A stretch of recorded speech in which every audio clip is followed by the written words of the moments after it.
otra cosita. Vamos a intentar hacer esta clase un poquito diferente, por lo que les digo, respecto a que necesitamos hacerla un poquito más didáctica. Ay, bueno, antes que nada, pues quería mostrarles inicialmente que podríamos intentar usar otra plataforma, pero fue supremamente complicado. Algunos de sus compañeros no, no pudieron descargarla porque es muy pesada, es una plataforma un poquito más didáctica, es una plataforma que nos deja como movernos más, es mucho más fluida, no es tan pesada, pero pues bueno, no pudimos... no pudimos usarla porque algunos de sus compañeros tienen bastante problema en cuanto a la conectividad. Si se están preguntando, hoy en Pamplona está haciendo muchísimo frío, entonces por eso estoy así como súper abrigada. Bueno, em, quiero que por favor todos estén atentos al momento pues en que los llame, porque va a ser cualquiera. Que contesten cuando los esté llamando, porque ya me ha pasado varias veces que yo los llamo y simplemente se quedan callados, se fueron para el baño, se quedaron dormidos, en fin, no sé qué sucede, pero no me contestan. Y siempre son los mismos los que hablan en mis clases. O sea, es más, ya como que me les aprendí el nombre a los que siempre hablan y se supone pues que somos varios. Entonces necesitamos hablar todos, ¿listo? Bueno, vamos a hacer las cositas de una forma un poquito más didáctica. Si ustedes me dicen que necesitan alguna imagen o algo, yo las voy a ir mostrando, pero ustedes son los que van a hablar hoy. Listo. Necesito, por favor, que voy a cerrar mi video un momento.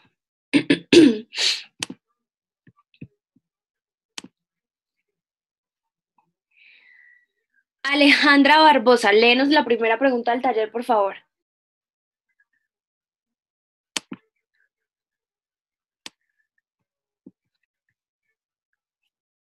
Alejandra.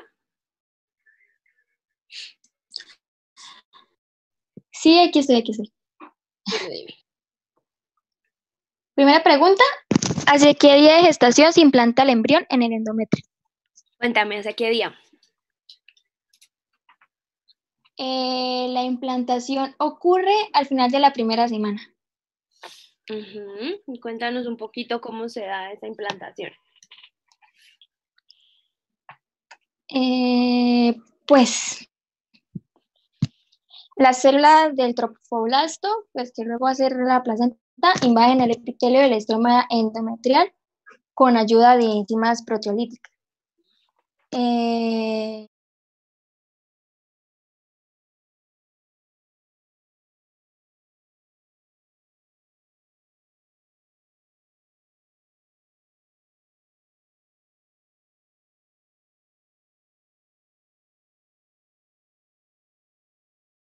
Endometrio.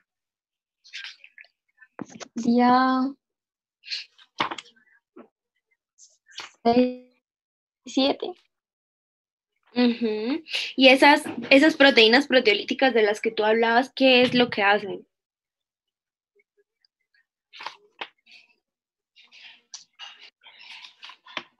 Pues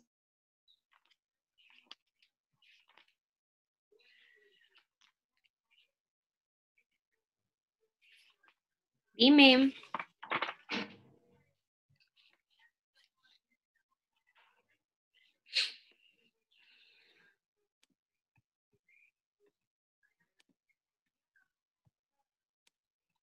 Alejandra.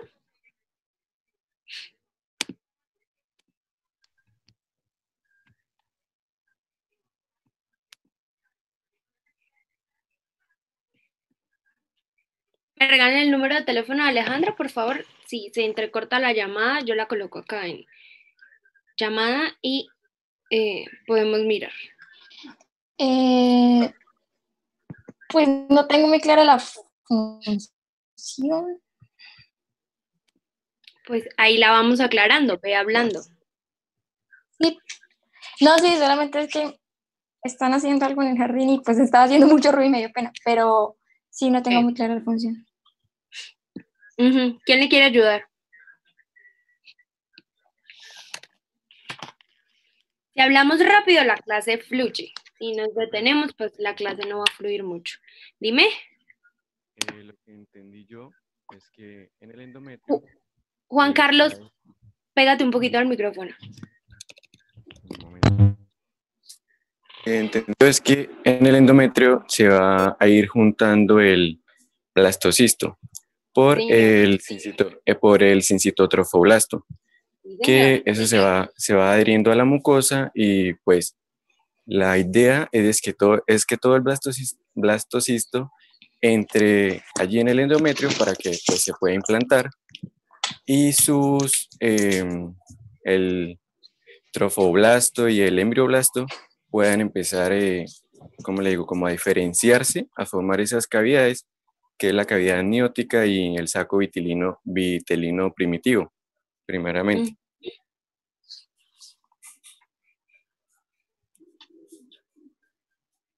¿Algo más? No. ¿Qué pasa con esa capita de endometrio? ¿Qué sucede? ¿Qué hace el trofoblasto dentro de esa capa de endometrio? Básicamente se El, fusionan. trof- el trofoblasto lo que va a hacer es extenderse por toda la pared. Bueno, no, o sea, el trofoblasto de la capa externa, ¿sí? Las funciones principales que son esas, pues, según lo que entendí, forman la cavidad amniótica y la saco vitelino. También...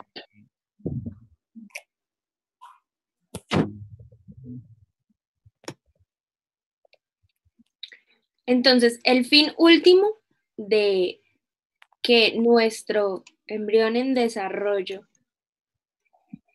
se una al endometrio, se dé la implantación, es tener un lugar en donde anidar, ¿cierto? Un lugar que lo provea de los nutrientes que necesita y que no esté moviéndose y nadando por ahí sin un lugar en el cual se implante. Lo que hablábamos de la clase anterior, hay una serie de mecanismos anticonceptivos como la T de cobre o el DIU, el dispositivo intrauterino de cobre, no el medicado, que no dejan que ese embrión se implante. O sea, se da todo, se da la fusión de las dos células, se da la división del blastocisto, pero en el momento en el que se va a implantar no se puede implantar porque el endometrio no es apto para una adecuada implantación. ¿Listo? Bueno, ustedes recuerdan y necesito que me cuenten cuál es la función del cuerpo lúteo en este momento, en el momento de la implantación. ¿Qué es lo que el cuerpo lúteo nos permite?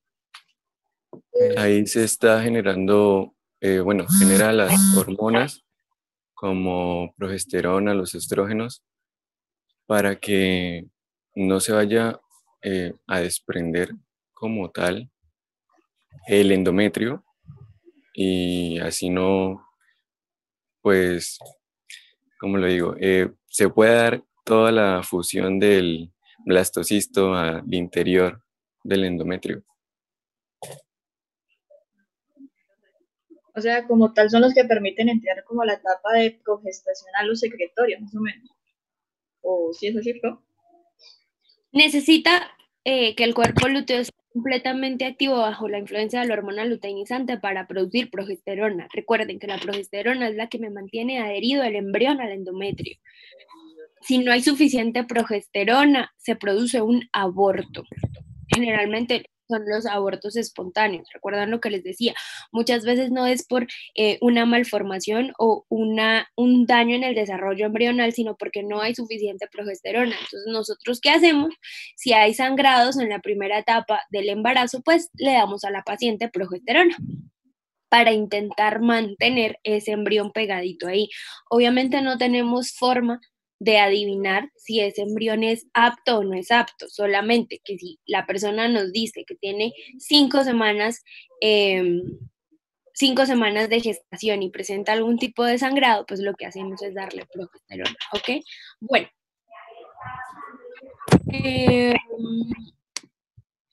Por favor, Stephanie Luques, léeme la segunda pregunta.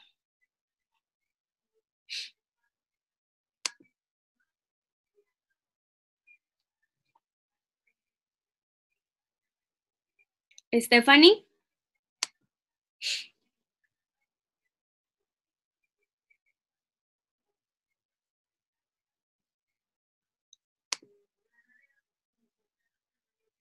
Profe, ella dice que no le sirve el micrófono. Deme el número de teléfono y la llamo. Ok, ella te está escuchando, está escribiendo por el chat de... Ahí colocó el número, profe. Listo. A los que no les sirvan el micrófono, les voy a pedir el número de teléfono porque se va a escuchar perfectamente en la llamada.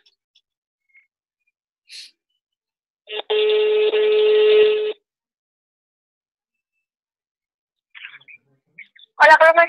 Hola, Stephanie, todos tus compañeros te están escuchando, ¿cierto? Sí, profe. Sí, profe. Si quieres, quita un poquito el sonido de tu Zoom para que no tengas doble interferencia, Stephanie. Sí. Bueno, léeme la segunda pregunta. La segunda pregunta dice qué estructuras dan origen del epiblasto y qué estructuras dan origen del epiblasto. Ajá. Bueno, el epiblasto lo que va a originar son las 3 capas terminales, que es el ectodermo, el mesodermo y el endodermo. Y el hipoblasto es lo que va a recubrir, es como el saco. ¿Cuál saco? El saco amniótico. No, ¿Cómo se llama ese saco? Hay saco dos. Vitelino. Por un lado y amniótico por el otro, porque recuerden que hay 2 cavidades. Una que está hacia arriba, que es toda la parte vitelina, y lo que está hacia abajo es toda la parte, perdón, lo que está hacia arriba es la parte, para ti ponemos la imagen.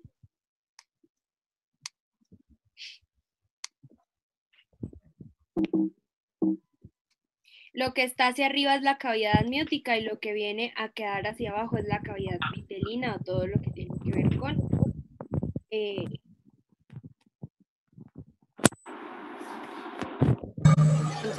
todo lo que va a estar hacia arriba viene a ser la cavidad amniótica y lo que viene a estar hacia abajo viene a ser la cavidad vitelina. Entonces, el hipoblasto, que es toda esta región, es la que se encarga de recubrir toda esta estructura. Recuerden que después va a dar origen a otras estructuras un poquito más específicas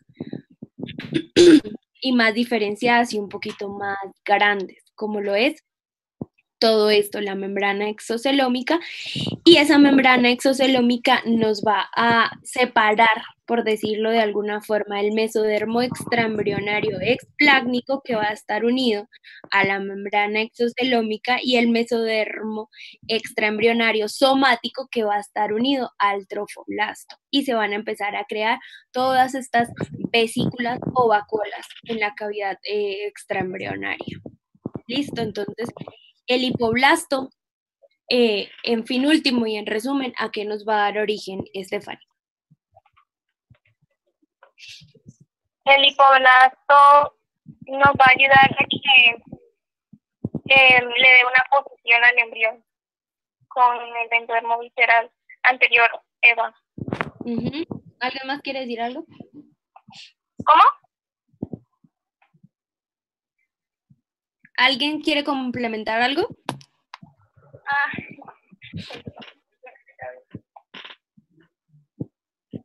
Bueno, si va a terminar, si va a ser de manera como lo que va a ir del lado caudal y lo que va a ir del lado craneal. Bueno. Yes. Cuéntenme ahora, ¿y qué función tiene el epiblasto?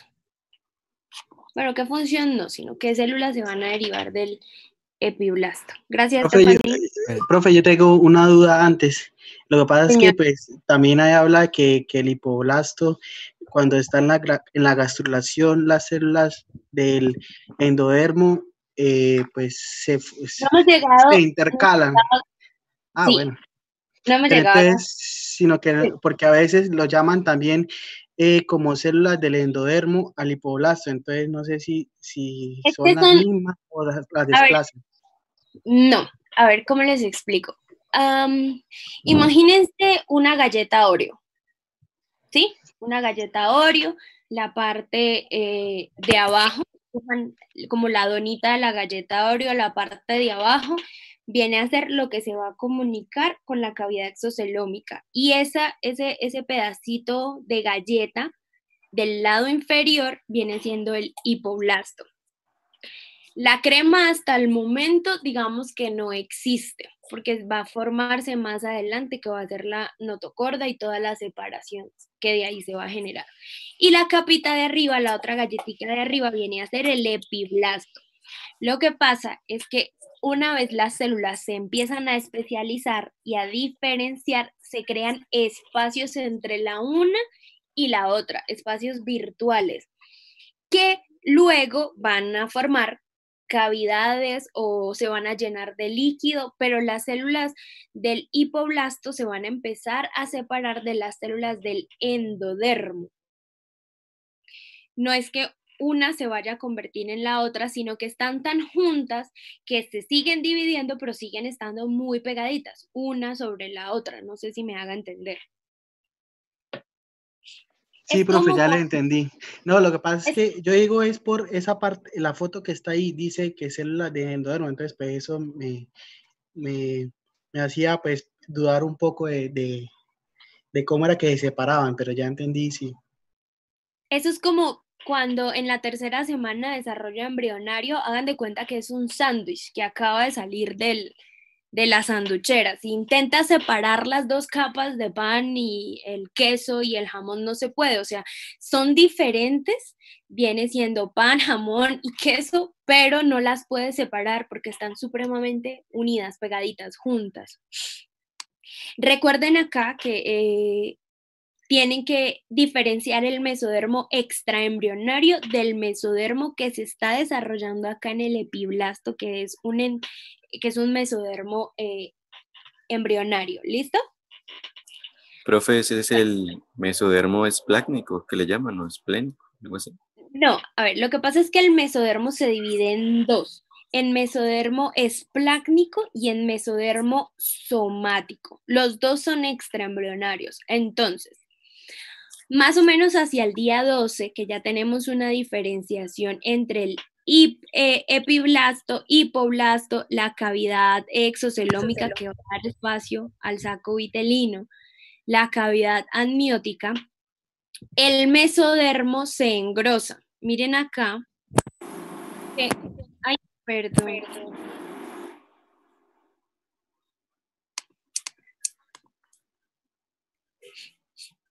En este punto, digamos que el mesodermo empieza a esbozarse por acá y por acá, el extraembrionario.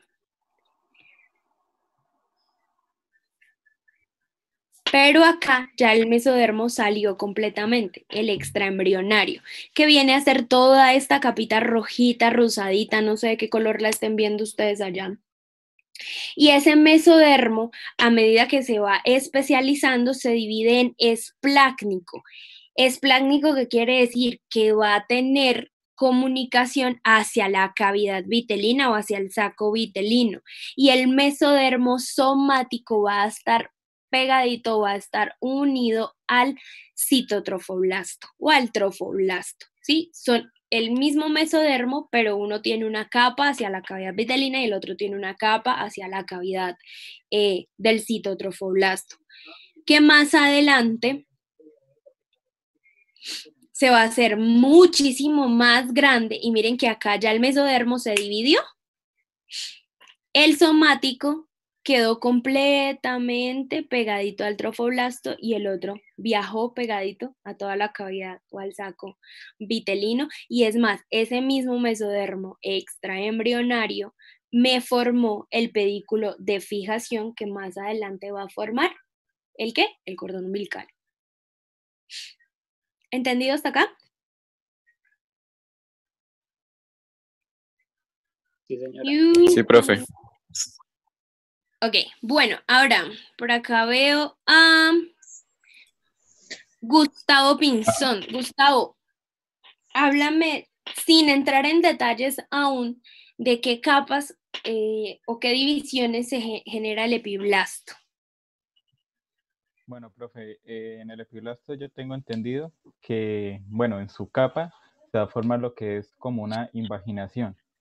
Y en esto se van a formar lo que vendría a ser el surco primitivo y el nodo primitivo. Entonces, Espérate. No te me adelantes. Solo del epiblasto, ¿qué capas se originan? del epiblasto pues tengo entendido que a partir de las células que penetran, pues se forma el mesodermo, ectodermo y endodermo. O sea, a partir de Ajá, sí. Ujú.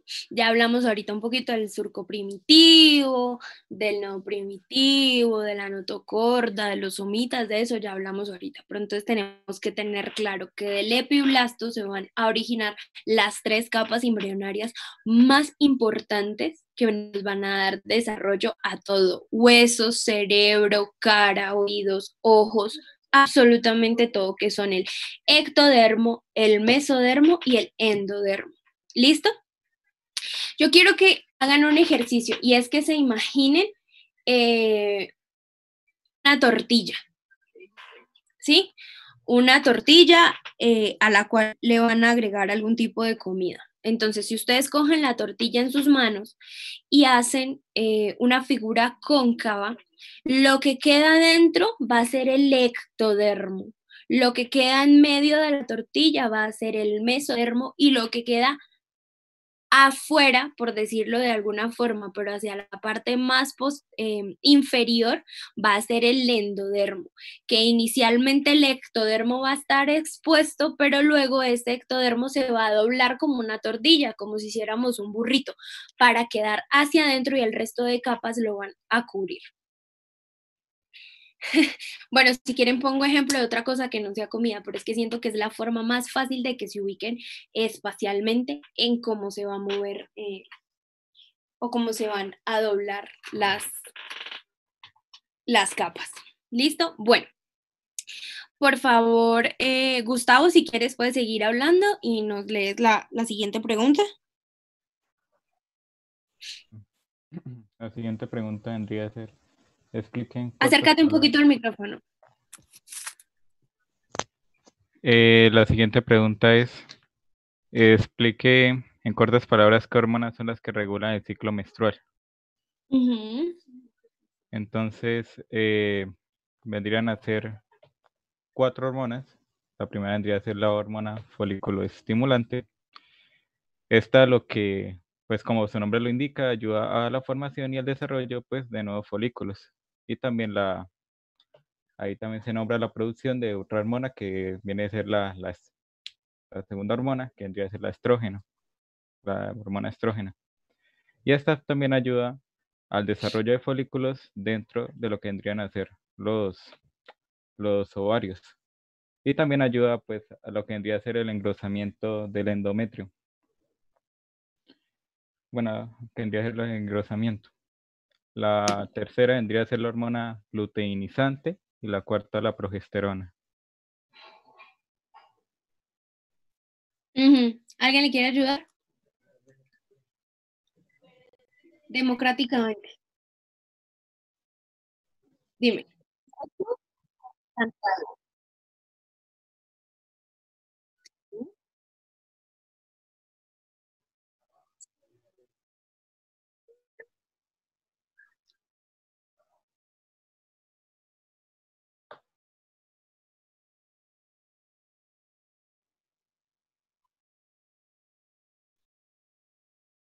Sí.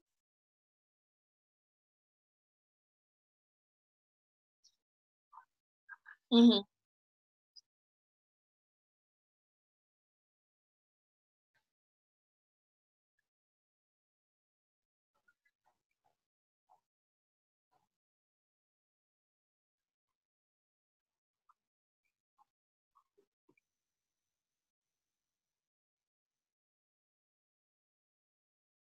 Ok. ¿Alguien más le quiere ayudar? Profe, yo puedo. Claro. Me dice a mí. Dime un momento, dame un momento, Silvia. Gustavo, ¿vas a preguntar algo? No, profe, yo No, voy a otra persona la que habla. Dime, Silvia.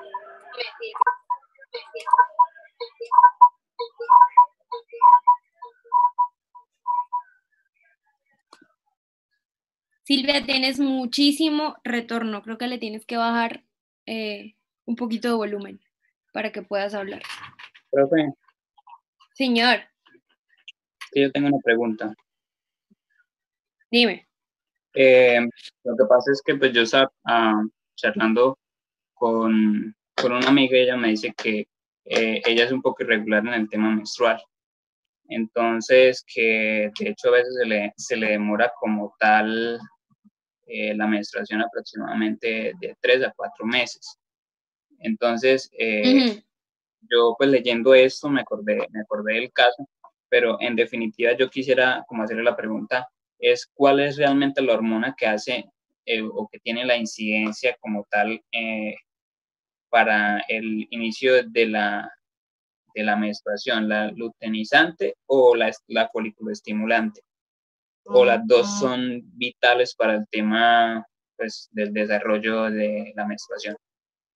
¿Alguien quiere contestarle o le contesto yo? Yo quería intentarlo. Dime, Laura. Ok. Ambas son muy importantes porque, como te explico, resulta que están los folículos que tenemos las mujeres, donde están como tal los óvulos no madurados desde que somos un feto, desde que somos embriones, ¿sí? Entonces lo que hace la folículo estimulante es que se encarga de como de llenar de vitalidad, de líquido y madurar al folículo como tal, ¿sí? Entonces el folículo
Bueno.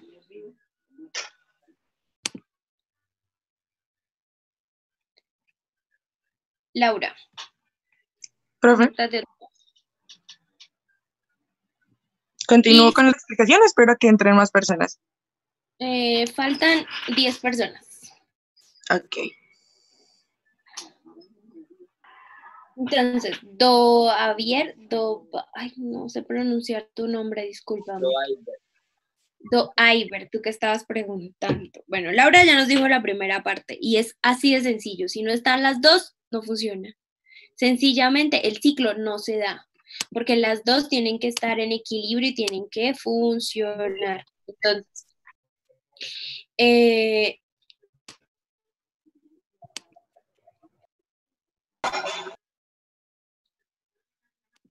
alguien está grabando la clase, ¿verdad?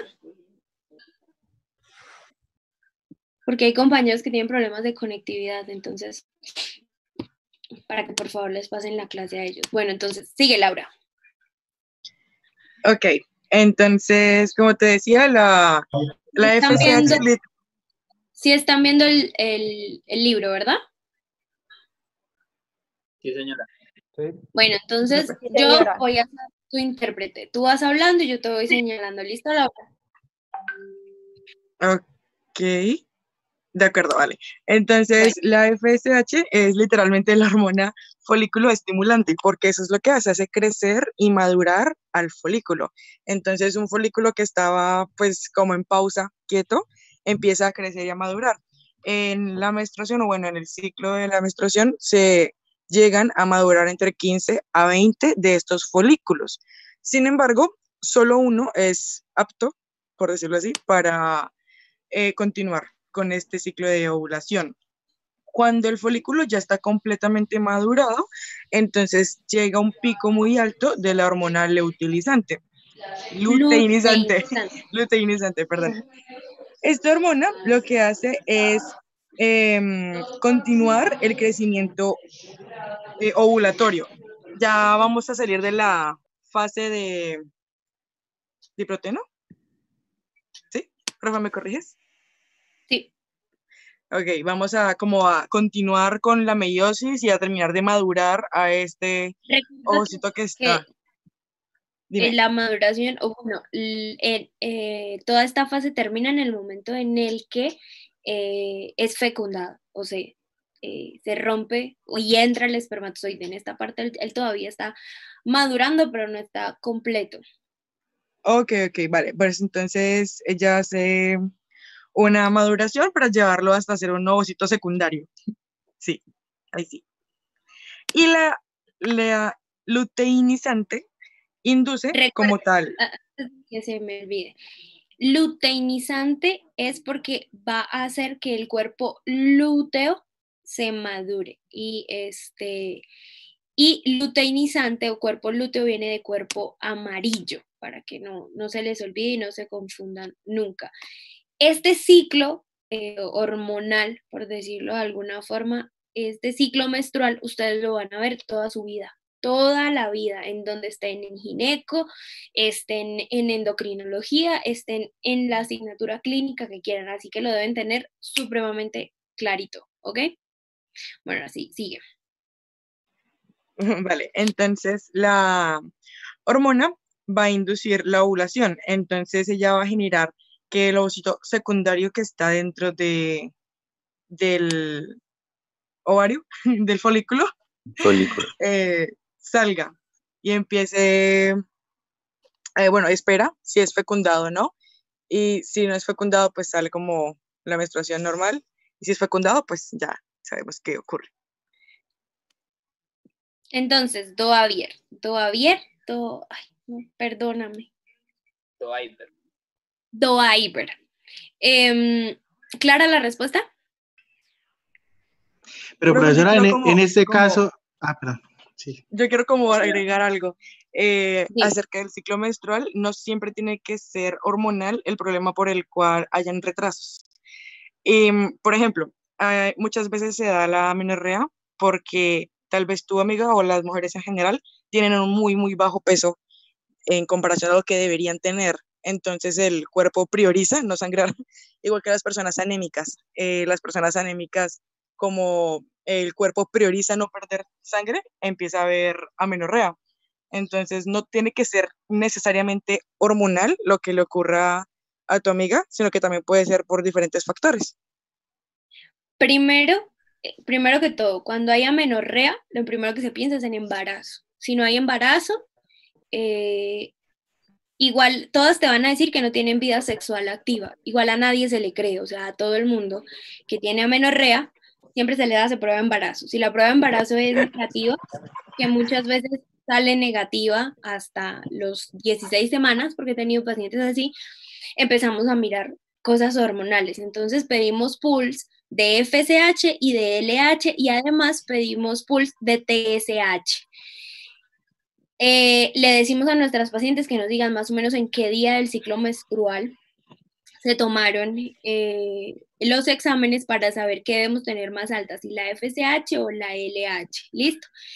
Si ya por ese lado se descarta que no es, entonces nos vamos al ovario y vamos a mirar qué pasa, qué es lo que sucede. El problema es ovárico, el problema es de que a veces tenemos, es que tienen problemas en la producción o en el engrosamiento del endometrio, hay daños propios endometriales, o hay una cosa que se llama útero bicorne, que es 2 capitas uterinas, y una es la que da la vagina y otra es la que queda como en un conducto atrésico que no sale la sangre, o tienen problemas propios en el tamaño de su útero, o tienen problemas porque tienen mucha testosterona, o sea, son múltiples causas. Si tu amiga tiene tanto tiempo sin menstruaciones, no es normal, tiene que estudiar el por qué.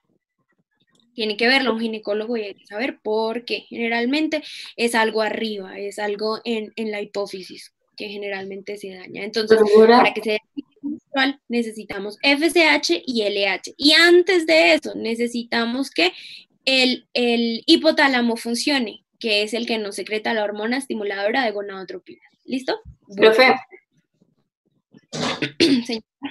en el caso por lo menos de las mujeres que tienen también anticonceptivos, pues también influyen, perdón, en retrasos o cosas así. Es que los anticonceptivos lo que no te permiten es la ovulación. Vamos a bloquear todo desde acá. De que después tengan retrasos, digamos que depende del anticonceptivo. Los anticonceptivos orales van a producir sangrado por supresión de hormonas en el día 28, 27. Los anticonceptivos subdérmicos, como el implante subdérmico, y las niñas que de pronto lo tengan, se van a dar cuenta que llega un punto en el que tienen amenorreas, pero es simplemente porque no se da la fase proliferativa ni la fase secretora, o sea, su útero no produce un endometrio engrosado. Lo mismo las que tienen anticonceptivos intrauterinos, pero los medicados, no se da ninguna de estas fases al término de 4 y 5 semanas. Y otra cosa que creo que era Laura lo que estaba diciendo, no siempre que se tiene anemia se disminuye el sangrado, porque es que a veces la anemia es secundaria a un sangrado uterino anormal o a una hemorragia uterina anormal, entonces hay que sopesar. Y lo que decías de las niñas anoréxicas o las niñas con bajo peso, sí es muy cierto. Cuando llegan a pesos inferiores a los que deberían tener, con un índice de masa corporal por debajo de 17, no menstruan, y además hay una disregulación en el calor, les empieza a salir cabello para preservar el calor, lanugo, y también hay un problema a nivel de la TSH, a nivel central. ¿Listo? Bueno, perfecto, hasta acá entendido el ciclo menstrual. Una cosa que se me olvidaba. Si la hormona luteinizante estimuló primero el folículo para que saliera nuestro ovocito, para ser encontrado por el espermatozoide, perfecto. Empieza a estimular el cuerpo lúteo y se produce progesterona. Pero si este ovocito no fue fecundado, entonces el cuerpo lúteo se degrada, se convierte en un cuerpo albicans o un cuerpo blanco y simplemente se produce la menstruación. Una vez la menstruación se da y se da toda la fase de sangrado, después de que la menstruación termina, iniciamos nuevamente todo el ciclo menstrual. Recuerden que las hormonas van y vienen. Y en algunas mujeres son mucho más sensibles a los cambios hormonales que otras, desde el punto de vista psicológico. ¿Ok? Silvia, ¿vas a decir algo? Que veo tu micrófono abierto. Bueno, ya que está tu micrófono abierto, lee la siguiente pregunta. Profe. Silvia. Antes de que pase a la siguiente pregunta, le debo hacer una pregunta. ¿Qué relación hay entre los quistes ováricos, las mujeres que sufren de eso, con el ciclo menstrual? Quistes ováricos o el síndrome de ovario poliquístico. Es diferente. Los quistes quiere decir una cavidad llena de líquido, con una membrana. Entonces puede haber simplemente un quiste porque el ovario empezó a crecer de una forma desmesurada y se creó un quiste dentro del ovario. Y otra cosa es una enfermedad que se llama el síndrome de ovario poliquístico, que quiere decir que hay muchos folículos maduros en maduración intermedia, unos que están creciendo, otros que están llenándose de líquido y que todos a la vez están intentando madurar y otros se están volviendo atrésicos y otros se están dañando y eso hace que no haya una regulación adecuada entre los estrógenos y me voy para el otro lado, empiezo a producir testosterona. Y estas pacientes presentan amenorrea, obesidad, y además presentan hirsutismo, salida de cabello en lugares donde no debe haber cabello, además de acné y caída del cabello. Porque, digamos de alguna forma, el cuerpo de nosotras está diseñado para tener estrógenos. Si nos vamos hacia el otro lado y empezamos a producir testosterona, pues nos vamos a convertir en niños de alguna forma. ¿Qué es lo que hacen las personas transgénero? Sin entrar pues, en detalles, ¿no? Que ellos lo que hacen es invertir su ciclo hormonal. Los hombres que quieren ser niñas, pues toman estrógenos y las niñas que quieren ser niños, pues empiezan a tomar testosterona y se bloquea completamente el ciclo menstrual. Ellas dejan de menstruar. Dime. Profe, y entonces, ¿qué otro tratamiento hay para lo de los ovarios poliquísticos aparte del uso de anticonceptivos? Muchísimos. Testosterona. Perdónenme. Se usa metformina, un medicamento para la diabetes que tiene un efecto pleiotrópico sobre el ovario que va a hacer que mejore. Se usa un medicamento que se llama IDPP4, que son unos inhibidores de unos factores convertidores de incretina, se usan GLP-1, se usa medicamentos para bloquear la testosterona como la espironolactona, bueno, pero eso es harina de otro costal y nos echamos mucho tiempo en hablar de eso. Vamos a seguir, por favor. Silvia, la siguiente pregunta. Que solo tenemos una hora. Silvia. Profe, ¿me escuchan? Sí, señora. Sí, es que a veces se corta la pregunta que yo iba a hacer o que lea la siguiente pregunta. Lee la siguiente pregunta. Listo. ¿Cuál es la función de las sinusoides maternas? Sinusoides maternos. Listo. ¿Cuál es? Bueno, estas lagunas sinusiales se comunican con los sinusoides y pues la sangre materna entra en el sistema lagunar. La idea de esto es que la sangre empiece a fluir a través del sistema de trofoblastos, dando inicio a la circulación uteroplacentaria. Como tal. Entonces, ¿alguien quiere agregar algo? ¿O quieres explicar qué entendiste de eso?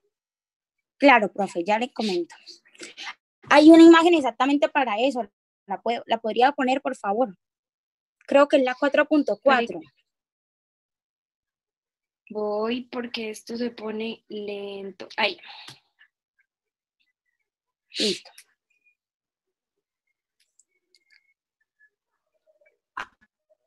Dime. Ok.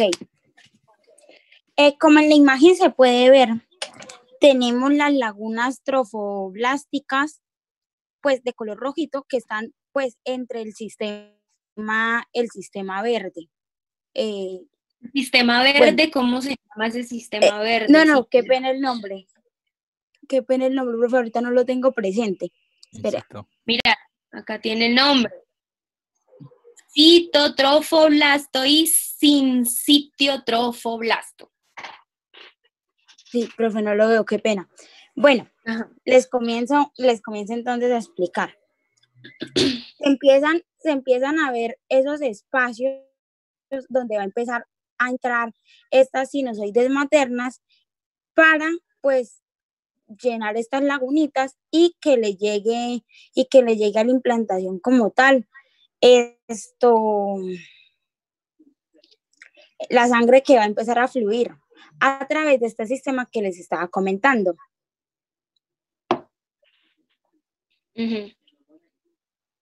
Ya, La o sangre, alguien la desea sangre complementarme. ¿La sangre Pues, materna entra dentro del embrión? No, Ajá, ¿quién contestó? No es de la parte fetal de la no, placenta. profe, Ujú. ¿Por qué no? Dime. porque de hecho, pues eso es como una barrera, ¿no? Es una barrera que se utiliza precisamente para que la sangre de la madre no tenga ninguna relación con la sangre del producto que se está desarrollando. Eso con el fin de que, pues, posteriormente va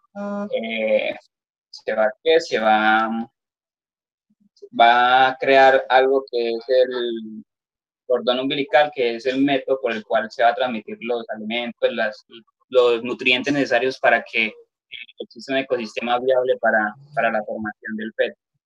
Pero no hay ninguna comunicación entre la sangre de la madre ni la del producto. Bueno, miren el video un momentico. Mi mano superior es el endometrio. Y mi manito inferior es el sincitiotrofoblasto que empieza a entrar. Los espacios que quedan entre cada uno vienen a ser los sinusoides maternos, que se van a llenar de sangre materna. Y él va a intentar entrar y acoplarse y unirse, hacer una relación así completamente estrecha. Esto viene a ser la placenta y esto viene a ser, bueno, lo que más adelante va a formar la placenta y esta parte viene a ser lo que va a formar, bueno, lo que ya es el endometrio, ¿ok? Entonces, ¿qué sucede? A medida que se van llenando de sangre, sinusoide se refiere a una cavidad o a un vaso que se vuelve amplio para poder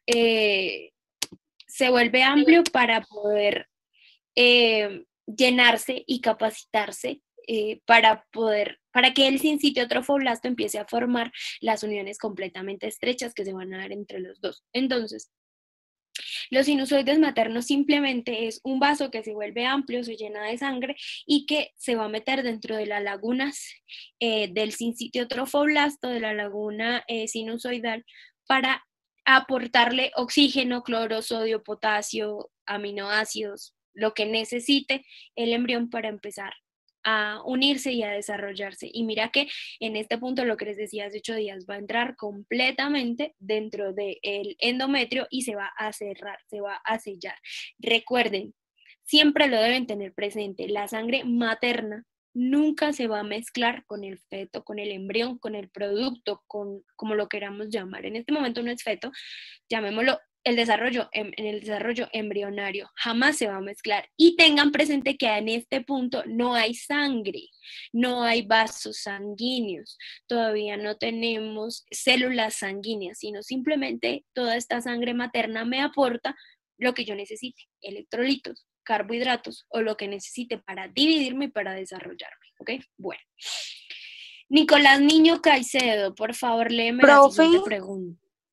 Profe, antes de pasar a la siguiente, yo tengo una pregunta, pero, o sea, ¿por qué se generó en el punto anterior?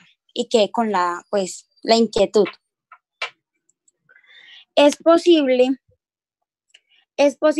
que una señora que vaya a entrar ya a la etapa de... ¿Cómo? Ya la señora va a entrar a la menopausia, ¿no? Y se supone que ya no hay más óvulos, pero es posible que por los factores que estábamos hablando anteriormente, ejemplo, baja en peso, en talla, ella no es o sea, que quede algún cuerpo, que queda de... Silvia, regálame tu número de teléfono porque se entrecorta la llamada. ¿Que expulse qué? ¿Alguien le escuchó? Profe, la verdad, la llamada se está entrecortando muchísimo. O sea, ambas llamadas. Se escucha súper entrecortado.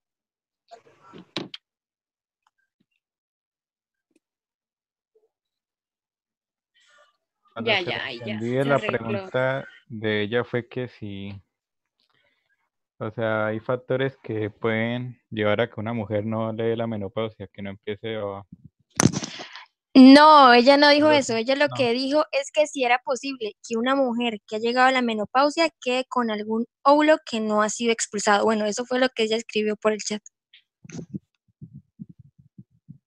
Muy posiblemente, digamos que nosotros tenemos un número determinado de óvulos que se van a madurar y se van a expulsar durante todo el ciclo, pero hay algunos que no van a madurar nunca y quedan ahí, no van a generar nada patológico porque en el momento en el que no haya FSH y LH simplemente se vuelven atróficos y ya. Quedan ahí dentro del ovario, es más, los ovarios empiezan a perder tamaño, se empiezan a volver mucho más pequeñitos y el útero se empieza a volver muy, muy pequeñito, se vuelve, se me escapa la palabra, se reabsorbe un poquito su tamaño y luego simplemente ya no funciona, deja de funcionar completamente. Pero a veces se dan hormonas para generar nuevamente la menstruación porque hay mujeres que tienen implicaciones psicológicas y no menstruan. Entonces se les dan hormonas que simulan la FSH, la LH y tienen toda la fase proliferativa sin tener maduración de ovocitos. Bueno, pasemos a la siguiente pregunta, por favor. Dime. Es que con el punto anterior, o sea, cuando una persona se corta el periodo... Acércate al micrófono. ¿Ya me escucha? No. Ay. ¿Así sí? Sí. Bueno, profe, es que tengo la duda de que, pues yo he escuchado como un mito que si uno come limón se corta el periodo. Pero entonces, ¿qué sucede al hacer esto? Al cortar el periodo, ¿qué pasa? Perdón por la risa. No. No se te va a cortar el periodo ni por medio kilo de limón, porque el limón no tiene ninguna implicación dentro del endometrio. ¿Sí? También le va a dar leucemia. La única forma de que se corte o se detenga la menstruación es desde el punto de vista hormonal o se dan medicamentos para disminuir el sangrado. De resto, no, de resto. ¿Pero qué sucede cuando se corta el periodo? O sea, ¿puede producir algo? No, nada. Lo que pasa es que cuando se disminuye la menstruación por medicamentos, generalmente por ácido tranexánico, por acetato de medroxiprogesterona, bueno, por lo que queramos inhibir el sangrado, pues simplemente las células en espiral dejan de producir sangre y ese endometrio se vuelve pequeño, ya nada más, no se va a dañar nada por dentro. Y el limón no corta la menstruación. Profe, pero a mí sí. Pues hay un componente diferente ahí, pero no tiene nada que ver con el limón. Bueno, sigamos porque nos faltan Bueno, muchas profe, cosas, gracias. solo tenemos clase. William Díaz, te acabo de reiniciar el audio. Lee la siguiente pregunta, por favor, así, volando.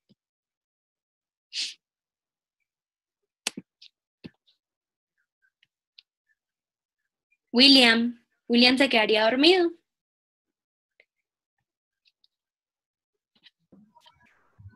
No, profe, aquí estoy. Es que tenía problemas con el audio. Listo, William. Íbamos, bueno, a hablar de los sinusoides, ¿cierto? No, la siguiente pregunta. ¿Cómo? No, sí, esa fue la que acabaron de hablar, ¿no? La 5 es, ¿qué es la gastrulación? Dime. Entonces, pues, según lo que yo tengo entendido, es un proceso, digamos, en el cual el fibroblasto da 3 capas como germinativas, las que hablaba, pues, ahorita el compañero, el ectodermo, el mesodermo y el ectodermo, mesodermo y endodermo. Y pues, sí, y se forma, pues, lo que se llama la línea primitiva. Creo que eso es más o menos para el día 15 o 16, que es, digamos que es fácilmente reconocible el embrión. No sé si esté correcto, profe, me corrige. Las 3 capas no, las 3 capas no se dan hacia el día 15. No, pico antes. No, o sea, pero, pues, dime. Pues lo que yo tengo entendido de ese proceso es que, bueno, se dan las tres capas, y ectodermo, mesodermo y endodermo, y pues se forma en la línea primitiva de la que le contaba. Bueno, entonces ahí digamos como que se empiezan a conocer, creo que las porciones, la porción cefálica, que sería como el nódulo primitivo, que digamos también tiene una porción, una parte que se llama un área elevada, que rodea la fosita primitiva, si no estoy mal. Sí. Y pues, bueno, ahí ya creo que las células del epiblasto, como por decirlo, migran o viajan hacia la línea primitiva.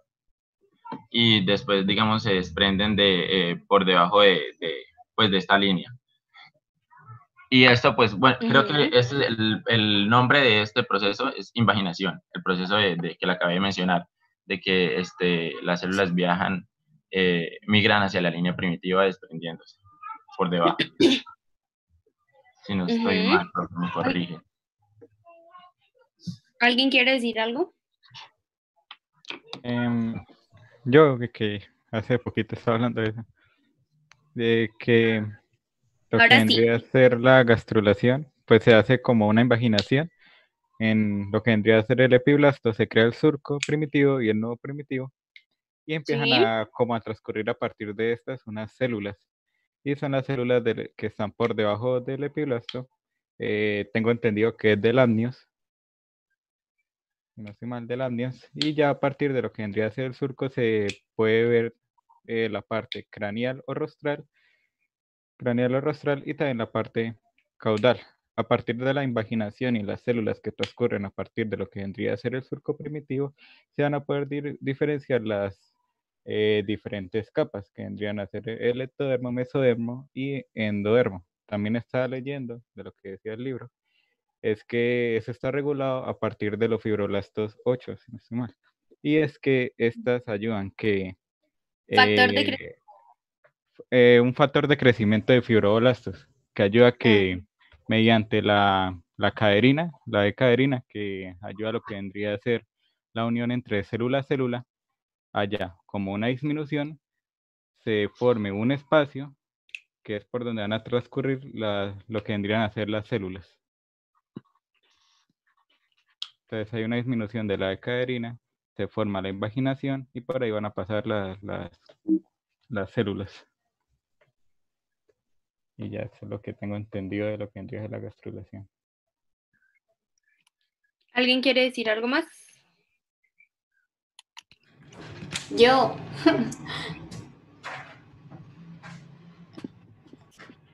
Hola. Dime. Bueno, de por sí la gastrulación básicamente va a ocurrir después de la formación de la blástula, y lo que va a dar son las capas germinativas fundamentales, es decir, ectodermo, mesodermo y endodermo. Y cada una va a dar diferentes tipos de células para originar diferentes tipos de sistemas y órganos. Por lo menos en el ectodermo, él es la capa más externa, y él va a originar lo que es el sistema nervioso, tubo digestivo, epidermis, glándulas mamarias, y entre otros, no me acuerdo las otras. El mesodermo va a ser la media, y ella lo que va a dar como tal es la parte esquelética, igual que la parte muscular, sistema circulatorio y reproductor. Y el endodermo es la más interna, y pues ella va a originar lo restante, es decir, intestino, hígado, pulmones, órganos internos, pues los que faltan. ¿Me quieres explicar un poquito esta imagen de lo que hablaba tu compañero del nodo primitivo, línea primitiva? No, ahí sí ya me enredé yo, porque esa parte... El puntico que se ve en la mitad de lo que vendría a ser eso, vendría a ser el nodo primitivo, y el surco primitivo de la línea, y esta se empieza a eliminar a partir de la cuarta semana. Se le llama estría primitiva. Y si no se elimina, empiezan a salir como una serie de complicaciones. Si no estoy mal, entra ahí la microcefalia, creo que no estoy muy bien entendido de cuáles serían las enfermedades. Ahí se hace ahí se hace un corte, no me acuerdo, y creo que es del epiblasto, se hace un corte del epiblasto para poder ver bien lo que vendría a ser la línea primitiva y el nodo primitivo, y lo que estamos viendo es el epiblasto, una visión como superior. Una visión del disco cortado como tangencialmente. O sea, es este mismo disco que estamos viendo acá, pero lo cortamos por acá y vamos a ver esto. Entonces, esto azulito que ustedes ven acá viene a ser el epiblasto en formación en su surco primitivo. Y acá se va a formar el nodo primitivo, que cuando hacemos el corte vemos esto. Esta es toda la parte externa que va a dar origen al ectodermo. Y el nodo primitivo y su surco primitivo que están acá. Recuerden, hacia cefálico, hacia caudal, hacia rostral y hacia podálico. La membrana orofaringea también viene siendo capa del ectodermo, que va a tener combinación entre ectodermo y endodermo cuando se vaya a convertir en la boca. Y la membrana cloacal viene a ser la parte posterior. ¿Listo? Bueno, quiero que Profe, alguien, dime, profe, la lámina precordal es la misma que está situada entre la membrana bucofaríngea y la notocorda. está metidita ahí. Lo que pasa es que no hay una imagen bonita porque es que como la lámina precordial la vemos cuando veamos sistema cardíaco, no se ve bien, pero ella va a estar como hacia esta parte, o sea, se va a meter como hacia acá. Cuando se vaya a formar la notocorda. Mira, acá. Pero es posterior a la formación de la notocorda. Es juntica, van como al ladito, porque van como en trencito, va una atrás de la otra, dependiendo del corte en el que la veas. Están juntas, son paralelas. Ah, bueno, gracias. Mira, acá en este punto, no sé si alcanzan a ver el cursor, ya se está empezando a formar la notocorda. Y acá vemos la parte que nos va a dar la lámina precordial. Van juntitas. Lo que pasa es que la notocorda se va a empezar a hacer central. La notocorda es la que nos da, por decirlo de alguna forma, el eje de la mitad de nuestro embrión en formación.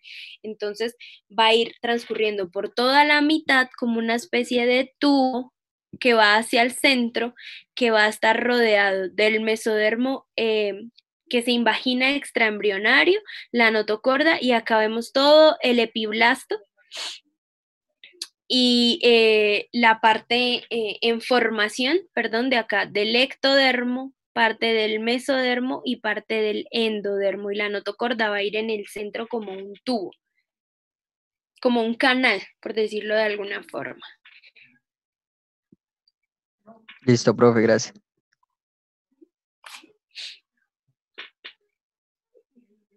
Yo siempre les pongo un ejemplo y es que ustedes han visto las ballenas, ¿cierto? Y han visto el orificio externo de las ballenas. Ese viene haciendo el nodo primitivo, por donde ellas respiran. Y todo su lomo, toda su parte externa viene a ser el ectodermo. Hacia la cola, la parte caudal, y hacia la parte de la carita, pues de la boca, viene siendo pues la parte obviamente cefálica. Entonces, hacia la tercera semana de desarrollo, parecemos una ballenita, un disco en formación, con un nodo primitivo y en el centro vamos a empezar a desarrollar la notocorda, nuestro eje. La notocorda es el eje del embrión en desarrollo y en ese momento ya hay unos factores que me dicen hacia dónde va a ir la cabeza y hacia dónde va a estar la cola, por decirlo de alguna forma, o la membrana cloacal y la membrana orofaringea. Siguiente pregunta. ¿Quién la quiere leer? Samuel ya ha hablado mucho. Sebastián Calderón, léenos la siguiente pregunta.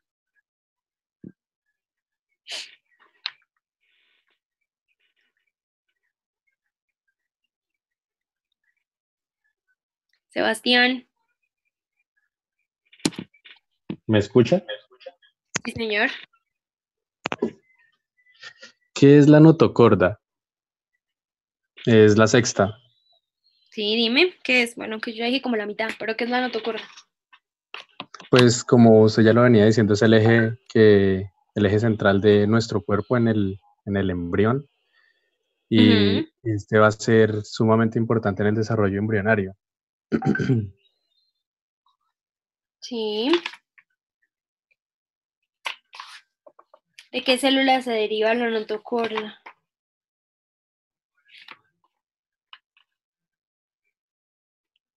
Sebastián. Gustavo, ya quedó tu micrófono abierto. Hola. Respondo. Sí. Espérate que ya se vuelve a activar Sebastián. Dime, Profe, Sebastián. Hola. ¿Profe, me Dime, escucha? Sebastián. Sí, señor. De las células de la notocorda se van a formar los somitas. ¿Me corrige, profe? No, los somitas son del parte de otro Mesodermo, ¿cierto? Sí, embrionario. ¿Puedo? Pero la profe, ¿puedo responder? El esqueleto Sí, axial. Camilo. Bueno, la notocorda pues es derivada de las células prenotocordales. Ajá. ¿Sigo diciendo o que siga Sebastián? No, sigue hablando. Bueno, ok, pues como ya lo había dicho, la función de la notocorda como tal es como crear un esqueleto, el esqueleto axial del embrión, ¿sí? Y ese esqueleto se va a formar de manera craneal a caudal. Entonces se deriva de este tipo de células y hay un momento en el que se invaginan en el nódulo primitivo y llegan como a la placa precordal. Y cuando llegan a esa placa precordal, como que se relacionan, no sé cómo decirlo, bueno, con el hipoblasto, con las células del hipoblasto, y en un periodo de tiempo dan como resultado a la placa notocordal. No sé qué más decir. Profe, Yo creo que fue lo que entendí. voy a decir una, pues Dime. yo tenía pues entendido que la notocorda también venía a ser como una invaginación de lo que vendría a ser el endodermo hacia el mesodermo. Por eso es que también aparece en este mismo, en el mesodermo, donde está, tendría que estar la notocorda. Entonces, una invaginación del endodermo hacia el mesodermo. Entonces, ¿esta qué hace o en qué ayuda? Entonces, en el ectodermo, lo que vendría a ser el ectodermo,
Profe, una pregunta.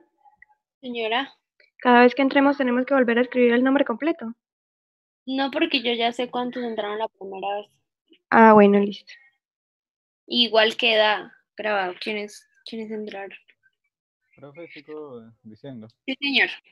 Listo, entonces la notocorda también ayuda a que lo que vendría a ser el ectodermo, que es la capa como más de arriba, se empieza a engrosar. ¿Y para qué se engrosa? Para crear lo que vendría a ser la placa neural. Aquí ya empieza la formación de la placa neural. Otra cosa que hace el mesodermo, perdón, la notocorda, es que el mesodermo se engrose para formar unas estructuras llamadas somitas, que las somitas son las encargadas de formar hueso, músculo, dermis, de lo que vendría a ser áreas cercanas. La notocorda no va a quedar siempre, esta se empieza como a irse, a degenerarse, y solo va a quedar en el núcleo pulposo de lo que vendría el disco vertebral, que ya está en las vértebras. Por eso es central. Eso no se les debe olvidar nunca. Porque queda ahí como esa línea embrionaria que da el eje al cuerpo.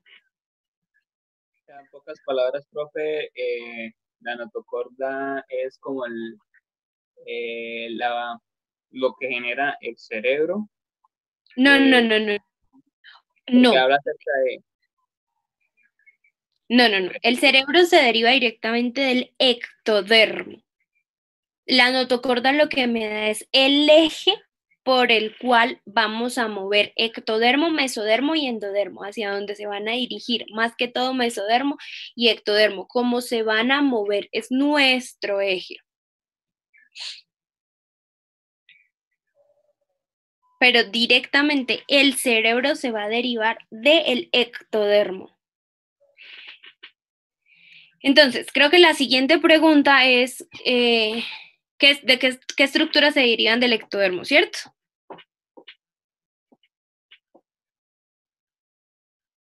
No, profe. ¿Cuál es la siguiente pregunta? El desarrollo del trofoblasto. Bueno, pero entonces espérate, saltémonos esa y hablemos del ectodermo ya que lo tenemos por acá cerquita, ¿listo? ¿Quién habló?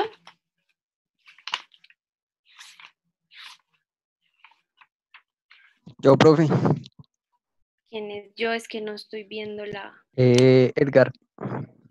Bueno, Edgar, háblanos un poquito del ectodermo. De lo que se deriva del ectodermo, profe. Sí. Pues hay desde melanocitos hasta pues folículos, ganglios, neuronas simpáticas, células de Schwann.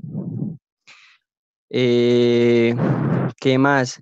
Hay células de la cresta neural que pues ellas como que se pliegan y forman pliegues craneales, ¿no? Proporcionándome lo que es pues el tubo neural antes de que pues esta región que posteriormente se va a cerrar, ¿no? También se puede decir pues que estas células contribuyen al esqueleto craneofacial y a la formación de los ganglios neuronales, ¿no? Craneales, perdón.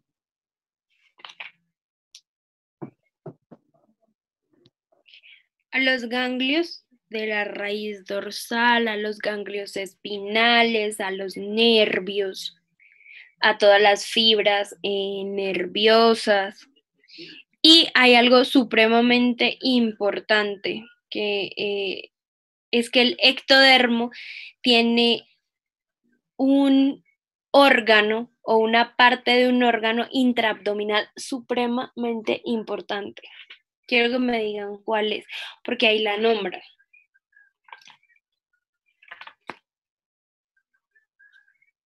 Profe, ¿puedo repetir la pregunta? No escuché. ¿Un órgano qué, profe? Sí. Intraabdominal. Recuerden que el ectodermo solo nos va a dar origen a toda la parte neuronal o neural, pero hay un órgano intraabdominal que es derivado del ectodermo.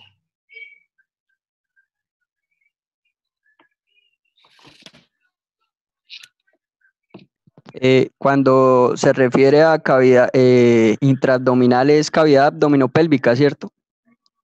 Sí, dentro del abdomen.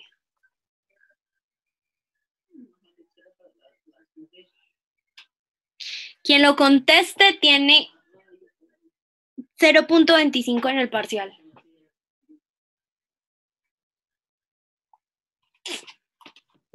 Profe, ¿no es de la pared esofágica? Riñones, algo como Profe, los ¿no es el vaso?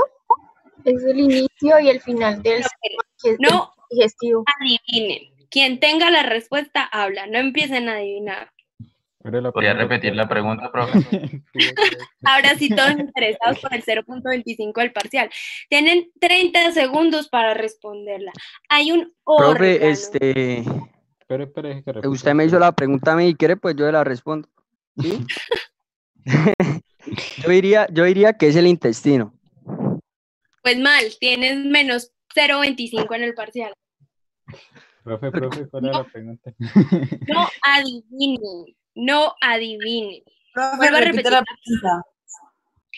El ectodermo da origen a todo el tejido neural y al tubo neural, ¿cierto? Que es toda la parte azul que estoy señalando, ¿sí?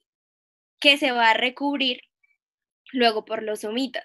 Pero el ectodermo también da origen a un órgano o a parte de un órgano que está ubicado dentro del abdomen, que tiene función neurológica. Profe, La médula espinal.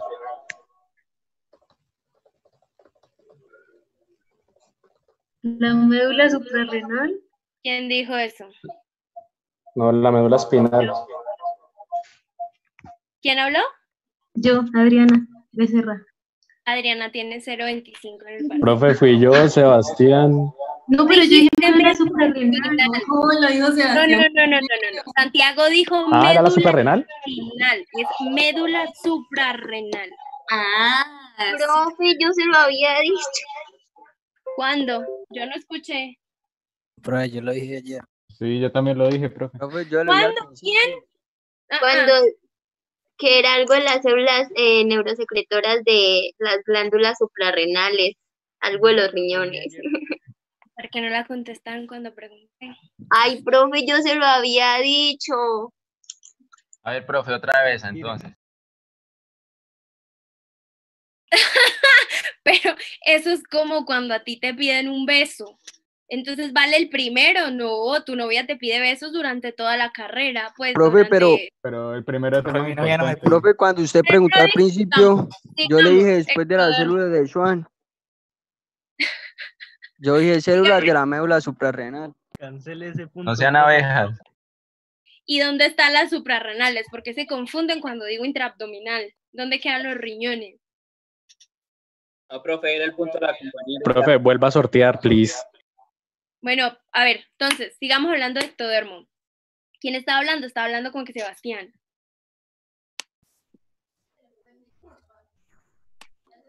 Tenemos 30 minutos. Ahí Profe, está entonces no me gusta.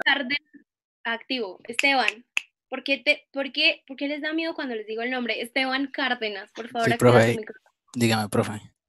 Sígueme hablando del ectodermo. Terminamos con ectodermo, nos volvemos a trofoblasto y hablamos un poquito de mesodermo y endodermo para terminar. Entonces, Bueno, profe, también del ectodermo, pues va a derivar lo que es van a haber unos derivados también, que son de la cresta neural, que también son, que tienen que ver también con todo lo que es del ectodermo, que empieza con tubo neural y pues de ahí se me va a formar lo que se va a ser la cresta neural, donde también van a salir otros tejidos, otras órganos, por así decirlo. También ahí pues nos hablan de tejido conectivo y huesos de la cara y el cráneo, como repetían anteriormente, ganglios de los nervios craneales, otras cosas como, por ejemplo, en sí todos los ganglios y todo lo que tiene que ver con el sistema nervioso central, células de Schwann, lo de la médula suprarrenal que lo acabaron de decir, meninges y melanocitos. Pero... Ok, bueno, entonces, miren, esta parte de acá viene a ser el ectodermo y toda la placa que se está empezando a engrosar, la placa neural que se vuelve gruesita. Esa placa neural, más o menos hacia los 19 días de estarse formando el embrión, se empieza a volver mucho más gruesa, mucho más amplia y aparte todas las células empiezan a migrar. Y se va a crear, siempre se pone grande, carajo. y se va a empezar a crear el tubo neural. De estas estructuras vamos a empezar a tener el tubo neural. Los que están viendo neuro conmigo, en este pedacito están un poquito adelantados, y es que el tubo neural va a ser una estructura hueca, como su misma palabra lo dice, va a ser un tubo con un neuroporo caudal y un neuroporo cefálico. Siempre les digo, y para que nunca se les vaya a olvidar, hacia el día 22 y el día 23, el embrión parece una mazorca. Y si ustedes le ponen lógica, y qué pena que hagan analogías con la comida, pero si ustedes le ponen un poquito de imaginación, cada somita, que es cada estructura que ustedes ven acá, va a aparecer un granito de la mazorca. Y de ese somita va a recubrir ya sea luego todo lo que tiene que ver con la piel que recubre las vértebras, lo que se encuentra ubicado en la espalda, y ese neuroporo anterior va a tener un recubrimiento externo y un recubrimiento interno. Todo lo azul viene a ser el ectodermo. Generalmente siempre se cierra primero el neuroporo anterior y luego el neuroporo posterior, por eso lo vamos a ver a detalle cuando veamos sistema nervioso. Por ahora lo importante es que sepan que esa placa neural se pliega, se cierra, primero se crea una especie de disco, que es este disco que vemos acá. ¿Sí? Toda esta parte es la que viene a dar desarrollo a la placa neural. Este disco se vuelve amplio, grande, grueso, y luego ese disco se va a volver completamente un cilindro con dos tipos de neuroporos, un neuroporo anterior y un neuroporo posterior. Algo importante, el surco neural es lo que me va a dar la división, como si se partiera una hoja por la mitad. Ese surco neural es el que me va a dar primero un eje hacia donde debo empezar a migrar, y segundo es el que me va a dar la parte central. Y siempre esa placa neural se va a cerrar más o menos hacia la parte del cuello, hacia la parte cervical, y de ahí va a migrar hacia la parte anterior y hacia la parte posterior para cerrarse completamente. ¿Ok? Bueno, ¿algo más que ustedes tengan que decir del ectodermo?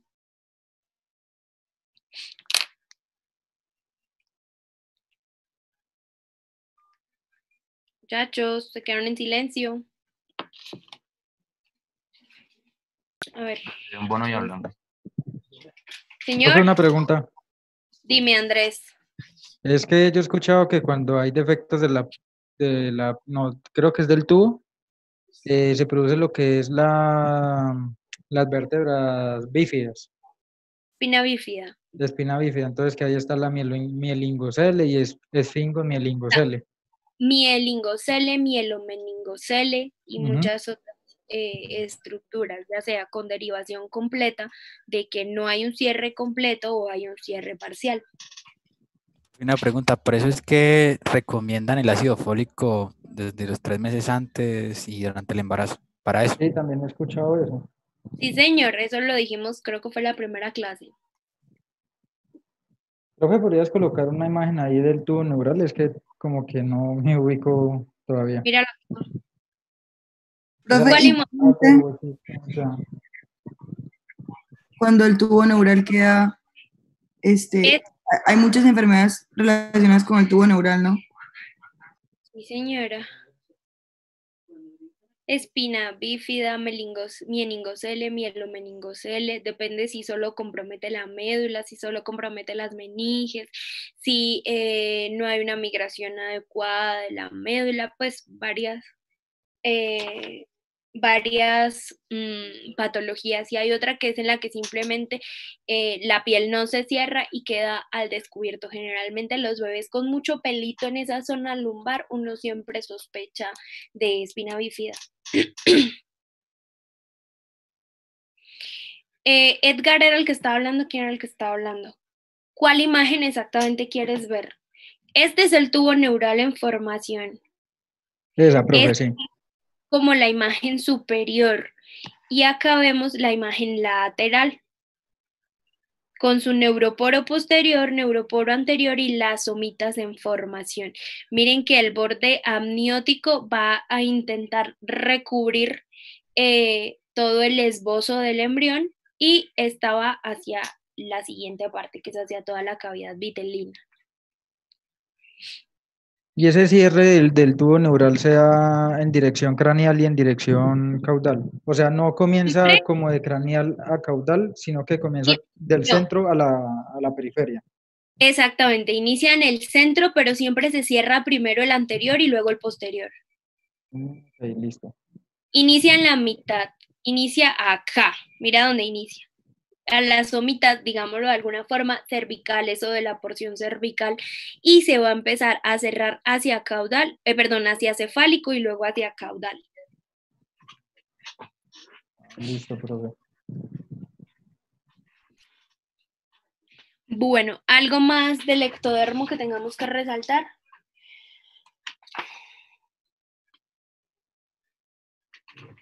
Bueno, ahora quiero que ya para no dejar así como sin hablar, Alejandra Torrado, háblanos un poquito del desarrollo del trofoblasto y tenemos 20 minutos para hablar del mesodermo y endodermo así rápidamente. Alejandra.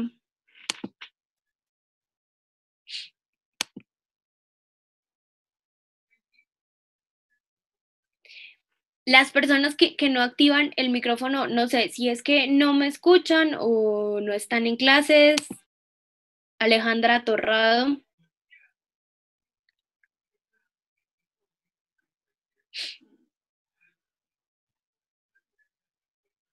Iván Higuita, háblanos tú del trofoblasto. Bueno, ¿sí me escucha? Sí, señor, fuerte y claro.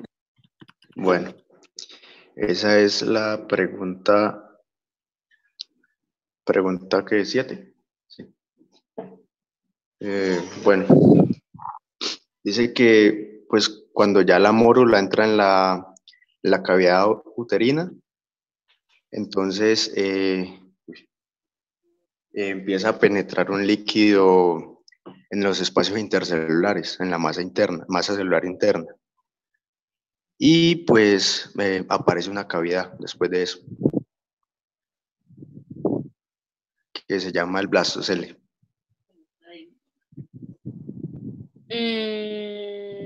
Sí, pues eso lo hablamos al principio. Háblame específicamente del trofoblasto. ¿Qué sucede con el desarrollo del trofoblasto? Bueno, el trofoblasto del desarrollo, pues, a ver. ¿Alguien le quiere ayudar? Profe. Dime. Profe, pues el trofoblasto de él se puede decir que 3 días después de la fecundación se empieza a hacer como una división para que posteriormente se pueda producir la mórula, ¿no? Y pues de igual manera se va a dar origen a los tejidos, tanto los tejidos propios del embrión en la membrana interna como a una membrana externa del trofoblasto que pues posteriormente o en la última semana se me va como a fusionar para formar el cordón, ¿no? ¿Y qué son las vellosidades primarias?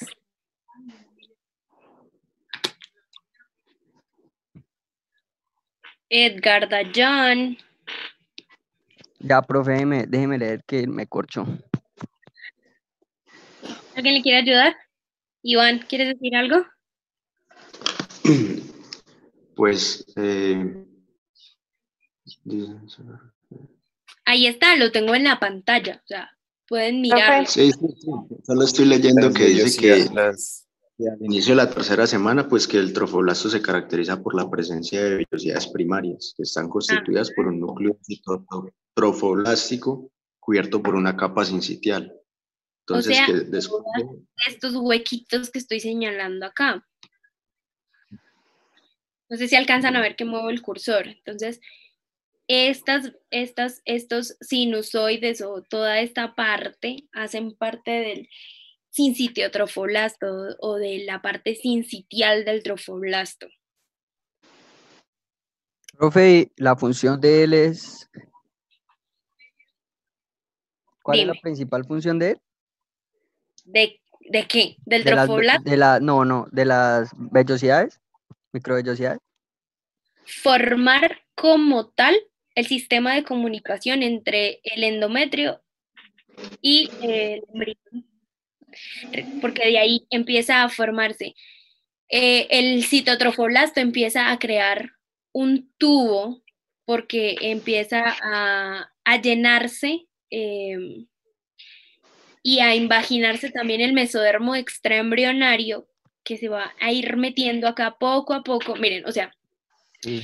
este es el corte que vemos del trofoblasto y del sincitio trofoblasto en la cavidad embrionaria, pero si hacemos un corte en el diámetro o cogemos ese disco y hacemos un corte para mirar el diámetro, vemos que el citotrofoblasto crea una vellosidad primaria que inicialmente tiene sincitio trofoblasto periférico y citotrofoblasto en el centro. Luego ese citotrofoblasto se va empezando a ir hacia la periferia y va llenándose de mesodermo. Y ese mesodermo luego me va a formar vasos y me va a formar células que van a dar la circulación maternoplacentaria. ¿Sí? Y obviamente la placenta es la que luego le va a dar toda la irrigación al embrión. Pero inicialmente, a medida que ellos van creciendo hacia tubos, también se van metiendo hacia el endometrio. Sí, o sea, hacen, por eso yo les digo, siempre piensen en el sincitio trofoblasto como dedos. Entonces, no solo se van metiendo, si ustedes miran el dedito es largo, pero aparte es redondito. Entonces, cuando ustedes miran esta imagen es como si vieran la mano y vieran los dedos hacia arriba. Y cuando ustedes miran esta imagen es como si vieran el dedo desde la parte de arriba y hicieran un corte, supongamos, sobre la uña. Adentro se empieza a llenar de mesodermo y afuera sigue siendo citotrofoblasto y sincitio trofoblasto. ¿Sí me hago entender? Estamos hablando más o menos del sexto día, posterior a la fecundación, ¿cierto? Aproximadamente. A ese punto no, las células trofoblásticas no vendrían a penetrar como tal esa membrana para las células epiteliales de la mucosa. Vienen a penetrar hacia acá y a formar los sinusoides, pero también se empiezan a formar desde adentro hacia afuera. Se forman de adentro hacia... ¿Cómo así, profe? Esa parte no la leí.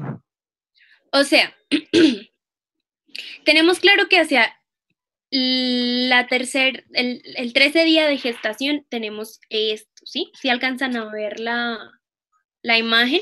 Sí. Se forman los sinusoides maternos, se forma el sincitio trofoblasto y el citotrofoblasto, ¿sí? Pero esto no solo se va a formar en esta cara, sino que también estas vellosidades van a irse metiendo como dedos, por eso los llaman vellosidades. Y el mesodermo de dentro, que se encuentra dentro del citotrofoblasto y del sincitio trofoblasto, empieza a generar vasos, empieza a generar capilares, vénulas que van a empezar a desarrollar circulación dentro del trofoblasto, porque no teníamos circulación trofoblástica, sino simplemente era invaginación dentro del endometrio. Ya hacia esta etapa, donde los capilares se empiezan a desarrollar y las vénulas alrededor del día 14 más o menos, es cuando empezamos a ver que ya hay una circulación y un inicio de circulación trofoblástica o circulación placentaria, si lo queremos llamar placenta, pero inicialmente es una circulación trofoblástica.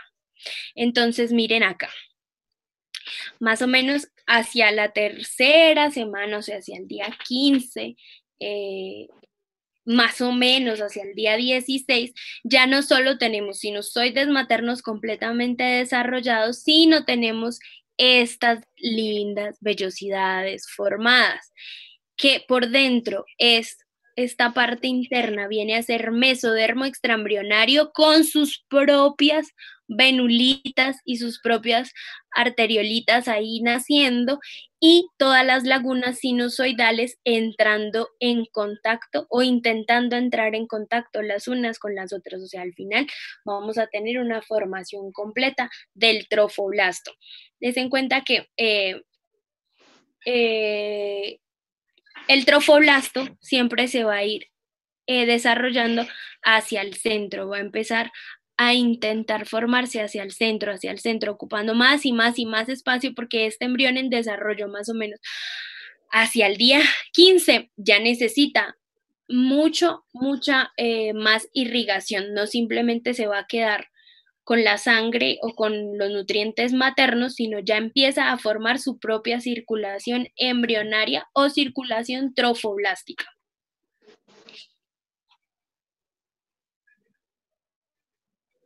¿Listo, muchachos? Profe, Señor.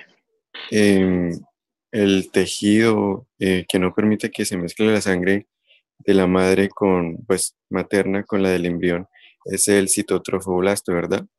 Sí, señor. Recuerde que estas células del citotrofoblasto son las que se diferencian y migran a sincitiotrofoblasto. Acá no hay como células, más bien es una membrana, porque las células pierden su membrana y se empiezan a unir y a volver un conjunto como una masa de células.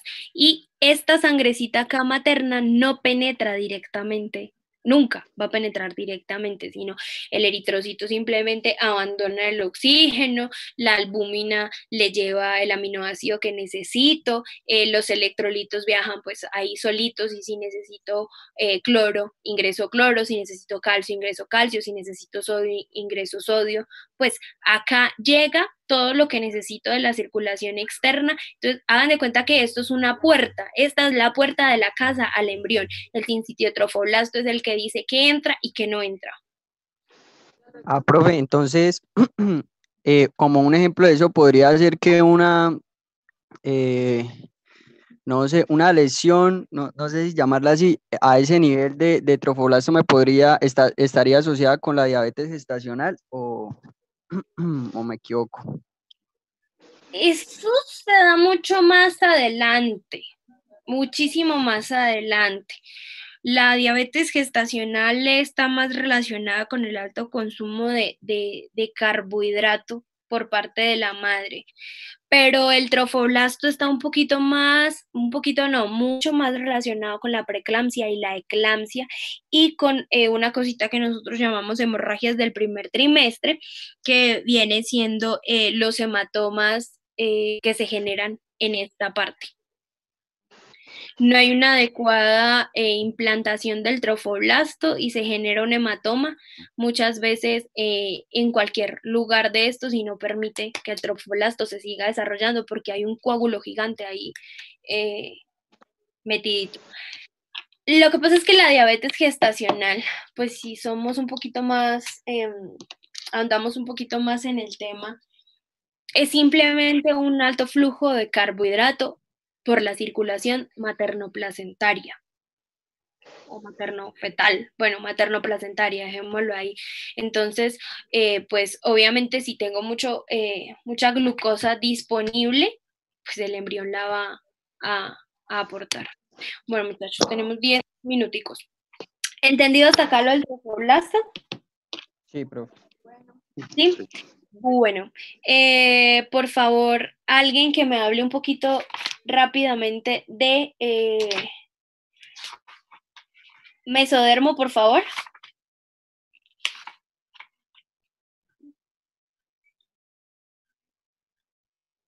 Porfa, alguien rápido. Tenemos 10 minutos, ustedes tienen clase. De hablar. Dime, Manuela. Bueno, lo que pasa con el mesodermo es que se va a dividir en mesodermo paraxial y mesodermo intermedio. Entonces, o sea, estos dos me van a generar, pues, obviamente distintas estructuras. Entonces, por ejemplo, en el paraxial se va a orinar, por ejemplo, la mayor parte de la musculatura de la pared del cuerpo, que sería pues los músculos oblicuos, externo e interno, y el transverso del abdomen. También tiene que ver mucho el paraxial con lo que son las somitas y los somitómeros. Por ejemplo, los somitómeros se forman en la relación con la segmentación de la placa neural, y eso para construir neurómeras, y contribuyen al mesenquima de la cabeza, que este es un tejido embrionario. ¿Qué más? Pues del mesodermo intermedio ya vamos a tener como más estructuras de cavidades, si se puede decir así, como por ejemplo, no mentiras, cavidades no, perdón. Por ejemplo, están los vasos sanguíneos, las células hemáticas, los cartílagos costales, las unidades excretoras del sistema urinario, las gónadas y estructuras urogenitales. Recuerden que el mesodermo es los granitos de la mazorca que les decía, y perdón si ya tienen hambre, pero esos somitas son células mesodérmicas que van a cubrir toda la parte de la espalda y de ahí se va a proyectar también toda la piel y todo el sistema somatosensorial. Sí, por eso es que recuerden que, o no sé si les ha pasado que ustedes se rascan el cuello y sienten la sensación en otra parte del cuerpo. Si se rascan, supongamos, o se tocan, supongamos una mano, sienten sensación en otra parte del cuerpo. No sé si a alguien le ha pasado o solo me pasa a mí. Eso es porque los somitas viajan y van dejando su rastro por el lugar en el donde pasan, ya sea porque viajen de la parte posterior de la espalda y van a hacer todo el recubrimiento de nuestras regiones costales. Entonces, supongamos ustedes se rascan un lado de la costilla y sienten la sensación como en la parte dorsal de su espalda. Así se rasca en la parte anterior de la costilla, porque se derivan o viajan por esos lugares. El mesodermo es el que nos provee la sensibilidad, bueno, las terminaciones, aunque eso tiene mucho que ver también con las terminaciones nerviosas que vamos a ver luego más adelante, pero es el que hace que viaje y se recubra toda esta parte. Bueno, tenemos 5 minutos antes de que se vayan para la otra clase. ¿Alguien quiere hablar de endodermo? Así rapidísimo en 5 minutos. Pues dice que los derivados de la capa germinal endodérmica, el principal es el tubo gastrointestinal, que también se originan el revestimiento epitelial del aparato respiratorio, el parénquima de la glándula tiroidea y paratiroidea, hígado y páncreas, el estroma reticular de la amígdala y del timo, y el revestimiento epitelial de la vejiga urinaria y de la uretra, y el revestimiento epitelial de la cavidad timpánica y del conducto auditivo.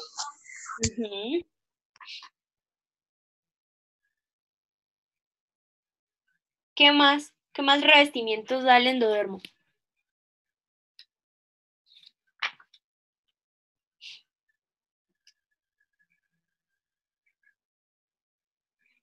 La boca, muchachos, la boquita y el ano también son revestimientos del endodermo. Profe, la vejiga y la uretra también. Sí. ¿El tubo gastrointestinal ya lo nombraron? Sí, señor, fue el primero que nombró su compañero. Aparato respiratorio. También ya lo nombraron. Amígdalas también. ¿Ven? Los alveolos pulmonares. Conducto Sí, auditivo. Profe, ¿podría explicar un poco lo del cierre? Es que habla mucho de los pliegues que ocurren en la cabeza y la cola. Y eso es un poco enredado el de entenderlo al leer. Lo vamos a ver en la siguiente clase porque vamos a hablar de tubo digestivo, pero bueno, en general, recuerden que la cavidad orofaringea y la cloaca externa, bueno, inicialmente eran ectodérmicas y luego la cavidad orofaringea se empieza a plegar, a cerrar y se genera un pliegue de endodermo que va a ser toda la parte, que va a constituir toda la parte de la piel alrededor de la boca y de la piel alrededor de los labios. Por eso cuando ustedes vean esto se van a dar cuenta que los labios tienen diferentes tipos de epitelio internos y externos y bueno, toda la parte interna de la boca. Y el ano inicialmente era una cavidad cloacal. ¿Una cloaca qué significa? Que es una cavidad donde, por su nombre lo dice, iba a caer todos los desechos, orina, popó, todo, ¿sí? Teniendo en cuenta que el bebé no hace popó, pero se llama membrana cloacal porque va a dar origen a toda la parte externa para orinar y toda la parte interna del ano. Entonces va a tener un revestimiento hacia adentro, invaginándose hacia la cavidad del endodermo. Creo que me preguntan algo por acá. Ah, no. Todos rascándose en este momento. Eso no es tan, ya que me acuerdo de los somitas, eso es más involuntario, esa sensación es más involuntaria, no es voluntaria. Usted luego nos va a explicar lo de regulación con los genes y todo esto con respecto a las somitas. Es que eso también aparece, sí, pero ya se nos comió el tiempo. Sí, señora. Lo de los vasos sanguíneos. Es que no. Sí, señora. Señorita, pero como no alcanzamos. Vale, profe. Porque ustedes tienen clase, creo que ya vieron de haber empezado la clase de bioquímica, creo, que es lo que tiene.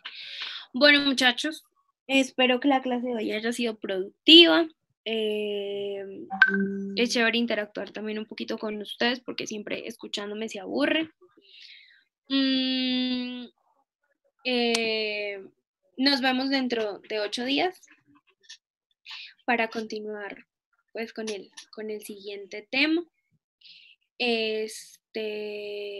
Vamos a voy a intentar hacer pruebas que les digo dentro de la semana para ver si podemos hacer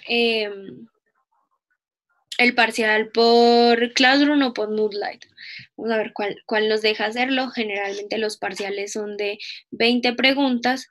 Y una cosa importante, ya vi que a ustedes no les gusta que yo les ponga preguntas diferentes a lo que tiene que ver con embriología porque les da, no sé, se les despolarizan las neuronas, perdón. Entonces, pues yo tengo la costumbre de generalmente colocar preguntas de cultura general en los parciales y por una pregunta mala que contesten, si contestan la de cultura general buena, se las valgo por la mala del componente, pero como la mayoría no les gustó que colocara preguntas que no fueran de embriología porque no sé qué les pasó, la verdad. Se empezaron todos como a preguntar, ¿pero por qué? ¿Qué tienen que ver los artistas del Renacimiento con embriología? Profe, póngalas. A mí me gusta el Renacimiento. No tienen nada que ver esas preguntas, o sea, generalmente yo siempre pregunto cosas de cultura general, de historia, de física, de filosofía, de matemáticas, de lo que sea. Porque es que el que solo de medicina sabe, ni siquiera de medicina sabe, sean mis profesores supremamente sabios de otras asignaturas.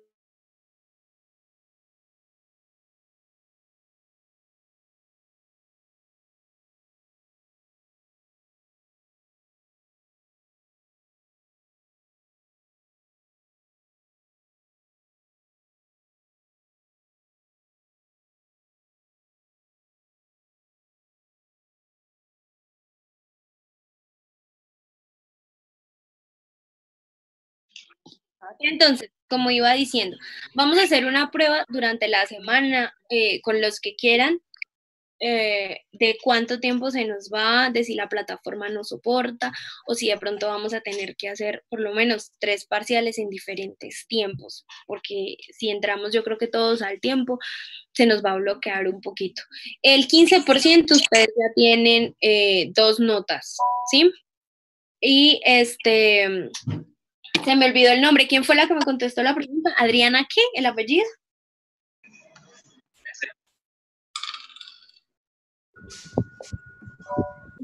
Para que por favor les comenten lo que les estoy diciendo a sus otros compañeros, que me imagino que ya se fueron para la otra clase.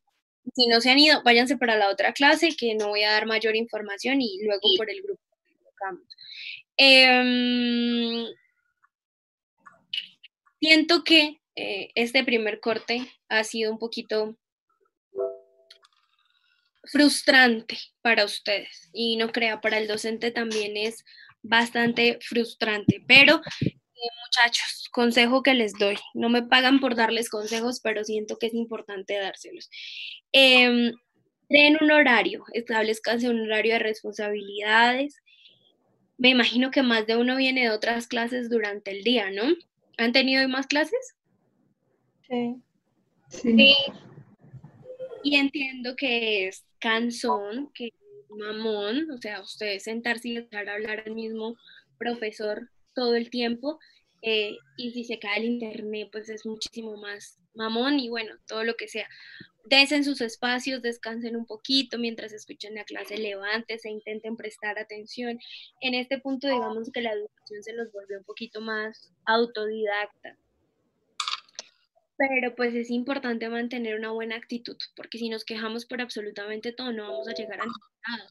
Y esta situación no se va a resolver en un mes, no se va a resolver en 2 meses, no se va a resolver en 3 meses. Es una situación que nos va a llevar muchísimo más tiempo resolverla. Entonces, sencillamente nos toca adaptarnos. Y los que vieron conmigo neuro saben que cuando hablamos de evolución, sencillamente el cerebro se tiene que adaptar, tiene que evolucionar, y tenemos que intentar movernos hacia donde nos dé más sol, como hacen las plantas muy, muy pequeñitas, intentar crecer mucho para poder obtener sol. Entonces, siento que no sé si la mayoría de docentes lo han hablado con ustedes, pero yo sí siento importante decirlos y expresarles que los entiendo perfectamente. O sea, no es fácil para ustedes, no es fácil para el docente, no es fácil esta situación para absolutamente nadie. La vida nos cambió así y no estábamos preparados. Entonces, empiecen a regular un poquito ciclos del sueño. Yo sé que durante la semana ustedes tienen clases y no pueden como moverse mucho. Intenten aprovechar el tiempo lo que más puedan. No se afanen por intentar ser perfectos, porque nadie lo es, pero intenten evolucionar, intenten adaptarse a la situación, porque de eso se trata el ser humanos y el tener un cerebro, adaptarnos a las cosas que nos van colocando. Y lo que les digo, no es una situación fácil para absolutamente nadie, y yo los entiendo perfectamente a ustedes como estudiantes. Entonces, sugerencias que tengan. Generalmente intento no ingresar a grupos, es por eso, porque es que ustedes empiezan a pelear mucho, a hablar mucho, a dar muchas opiniones, y al final no se llega a ninguna conclusión. Entonces, mi consejo es, si hay un problema, listo, resolvamos el problema, pero no intentando agrandar el problema, sino plantear soluciones para las diferentes cosas, ¿sí? Porque, pues, de eso se trata la vida, pienso yo, qué sé yo. Intentan hacer ejercicio, así sea media hora, estirarse, saltar, moverse, bailar, lo que sea. Necesitan mantener el cuerpo activo, porque ustedes todo el día están sentados frente al computador, comiendo, escuchando, hablando. El aprendizaje se va a hacer supremamente lento dentro de su cerebro, muy lento. Las regiones del cerebro que se encargan del aprendizaje se van a llenar, se van a saturar, y ustedes no van a ser capaces de aprender, y necesitamos que aprendan por medio del contacto pues, virtual. No sé si quieran decir algo, muchachos. Profe, yo tengo una pregunta. ¿Algún tema o algo así en específico para el parcial? Todo lo que hemos visto hasta el momento. ¿O tema en qué sentido? O sea, como estudiemos más esto que les voy a preguntar de, no sé, primera semana más o algo así. Hasta donde vamos. O sea, en general todo. Sí, pero ¿de qué vamos a hablar? Pues de Profe, ovulación, de meiosis, de ovulación, del sistema regulador endocrino, en la ovulación. Sí, las preguntas son cerradas porque no tenemos posibilidad. A mí me encantan las preguntas abiertas. Y las preguntas, pero ¿cómo vamos a hacer preguntas abiertas en un parcial así? O sea, todas preguntas cerradas. Y obviamente son por profe, y tiempo. sobre tiempo y fecha del parcial. La fecha en la semana que nos caiga del día, la hora a las 3:30 o 4 de la tarde, y van a tener 1 minuto por pregunta. O sea que si son 25 preguntas, 25 minutos, y son 20 preguntas, 20 minutos.